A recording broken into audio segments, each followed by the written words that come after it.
यकीनन the biggest planet, a gas giant और one of the oldest planets, जो हमारे सूरज के साथ ही बना था।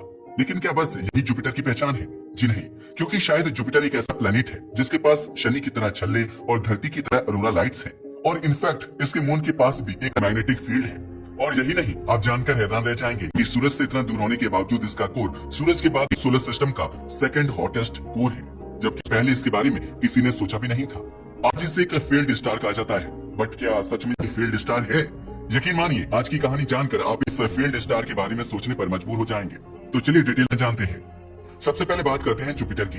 जुपिटर 4.5 बिलियन ईयर्स पहले बना था। ये वही टाइम था जब सोलर सिस्टम का चीफ यानी हमारा सूरज बस बना ही था। यही वजह है कि यह सबसे बिगेस्ट के साथ साथ ओल्डेस्ट प्लेनेट भी है। इसका नाम भी कुछ कम खास नहीं है।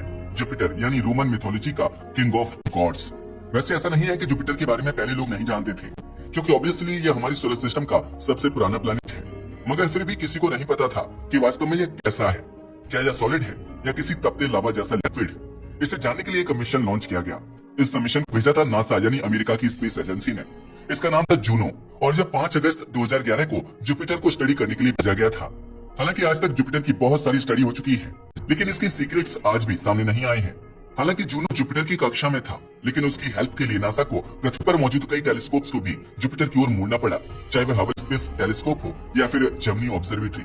वैसे अगर बात की जाए जूनो और हबल की, तो एक्चुअल में दोनों ने अपनी यूवी और विजिबल लाइट डिटेक्टर्स की हेल्प से जुपिटर की सरफेस को स्टडी किया था। ऐसा इसलिए क्योंकि इसके एटमॉस्फेयर को स्टडी करने के लिए ऐसा किया जाना जरूरी था, क्योंकि अर्थ बेस्ड जेमिनी ऑब्जर्वेटरी ऐसे प्रॉपर्ली स्टडी नहीं कर पा रही थी। हालांकि उसके पास हाई पेनिट्रेशन वाले इंफ्रारेड डिटेक्टर्स थे, मगर उसके बावजूद वह अर्थ के एटमॉस्फेयर की वजह से केवल कुछ डेप्थ तक ही जुपिटर को स्टडी कर सकती थी। साथ ही उस समय पर ना तो हमारे पास इतनी टेक्नोलॉजी थी और ना ही ऐसे इक्विपमेंट जो जुपिटर की गहराई से स्टडी कर सके। पर अब इसी इंफ्रारेड टेक्नोलॉजी के साथ जेम्स वेब को भेजा गया है, जो स्पेस से जुपिटर पर नजर रख रहा है। और यही वह कारण था जिससे पहली बार हमें ये संकेत मिले कि बृहस्पति यानी जुपिटर की बादलों की ऊपरी सतह पर बेहद ठंडी हवाएं मौजूद हैं, जो कुछ ही पल में किसी चीज को तुरंत जमा सकती हैं। लेकिन दूसरी ओर सूरज से इतना दूर होने के बावजूद इसका कोर सोलर सिस्टम का सेकंड मोस्ट हॉटेस्ट कोर है। मगर अब सवाल यह उठता है कि आखिर ऐसा कैसे? क्या जुपिटर के केंद्र में मौजूद गैस प्रेशराइज होकर लिक्विड बन जाती है, या फिर वहाँ पर एक सॉलिड कोर मौजूद है? लेकिन यह एक कंफ्यूजिंग सवाल है, और सिर्फ आप ही नहीं, हमारे साइंटिस्ट भी कंफ्यूज्ड हैं। यही वजह है कि जुपिटर को स्टडी करना इतना जरूरी बन गया है, क्योंकि इसके थ्रू ही इसके कोर के डायनामिक्स को और भी गहराई से समझा जा सकता है।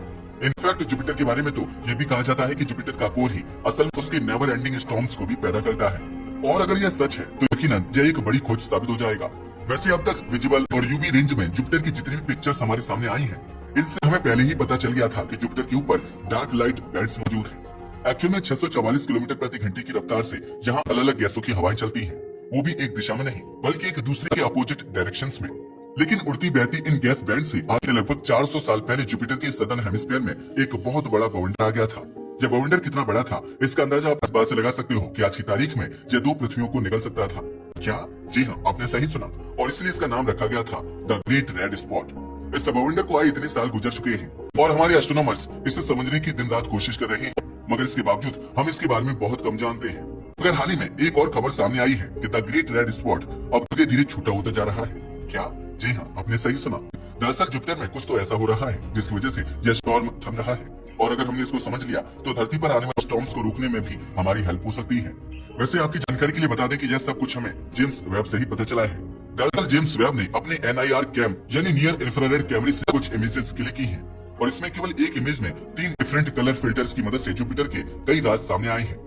अगर थीटा फिल्टर इमेज की बात करें तो ये फिल्टर हमें जुपिटर के एटमॉस्फेयर की ऊपरी परतों में मौजूद गैसों, धुंध, बर्फीले कणों और चमकने वाले कणों के बारे में अहम जानकारी देते हैं, जैसे कि अमोनिया और आइस के क्रिस्टल से भरे हुए धुंधले गैस क्लाउड्स, साथ ही उनके ऊपर मिक्स हुए शाइन्स।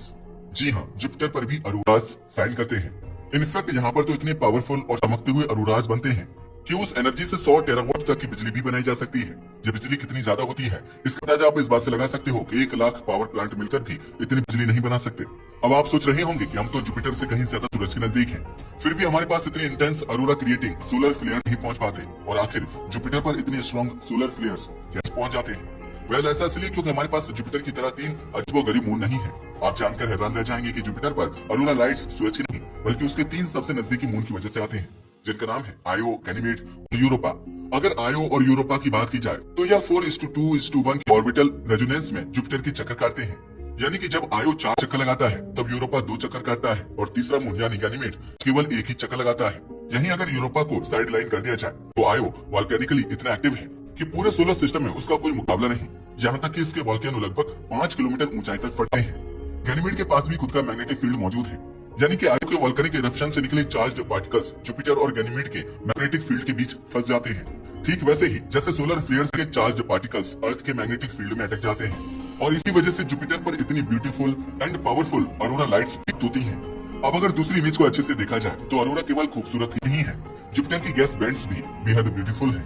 दरअसल जुपिटर के एटमॉस्फेयर की बात की जाए तो इसमें अमोनिया क्रिस्टल्स और हाइड्रोजन भरे हुए हैं और यह तो आप भी जानते हैं कि हाइड्रोजन और हीलियम गैसें कंपैरेटिवली हल्की होती हैं, इसलिए वो ऊपर की तरफ मौजूद होती हैं। मीथेन गैस नीचे चली जाती है, मगर जैसा कि हमने अभी बताया इसका कोर गर्म है, नीचे गर्म कोर और ऊपर सुपर कूल ठंडा स्पेस।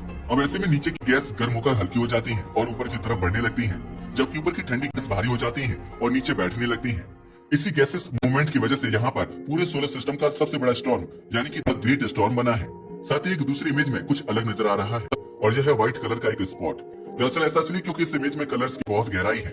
इस इमेज में जितने भी ब्राइटर शेड्स वाले एरिया दिखाई दे रहे हैं वो हाई एल्टीट्यूड में मौजूद चीजों को दर्शाते हैं, यानी कि अगर जुपिटर पर माउंट एवरेस्ट होगा तो उसे भी ब्राइटर शेड में ही दिखाया जाएगा।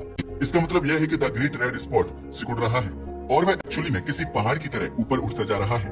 अब जरा सोच कर देखो, जुपिटर एक मैसिव प्लैनेट है, इसका कोर सूरज जितना गर्म है और वह सूरज के साथ साथ ही बना है। साथ ही सूरज की तरह यह हाइड्रोजन और हीलियम से भरा हुआ है। हमें पता है, अब आप सोच रहे होंगे तो क्या ऐसा संभव था कि सौरमंडल की शुरुआत में हमारे सिस्टम में एक नहीं बल्कि 2 सूरज हो सकते थे? पहले इसका जवाब है नहीं, क्योंकि आज कई लोग मानते हैं कि जुपिटर एक फील्ड स्टार है, मगर ऐसा सच नहीं है। हालांकि ये सच है कि जुपिटर ने सोलर सिस्टम को बनाने में योगदान दिया है, जिसका अंदाजा आप इस बात से लगा सकते हो कि उसने कई इनकमिंग एस्टेरॉइड्स और कॉमेट्स को अपनी ग्रेविटी से खींचकर बाकी प्लैनेट्स की जान बचाई है।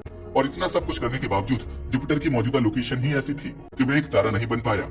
यही वजह है कि आज अगर उसे एक छोटा तारा बनना है तो अपनी प्रेजेंट मास से 83 से 85 गुना ज्यादा मास गेन करना होगा, और अगर उसे एक फुली फ्यूज्ड स्टार बनना है तो उसे अपनी करंट मास से लगभग 13 गुना ज्यादा मास चाहिए। सिंपल वर्ड्स में कहें तो अगर जुपिटर और उसके सभी मून्स, यहाँ तक कि सभी एस्टेरॉइड्स भी उसमें समा जाएं, तब भी वह एक रियल स्टार नहीं बन सकता। तो इससे साबित होता है कि Jupiter is a field star एक मिथ है। वैसे यह इकलौता मिथ नहीं है जो जुपिटर से जुड़ा है।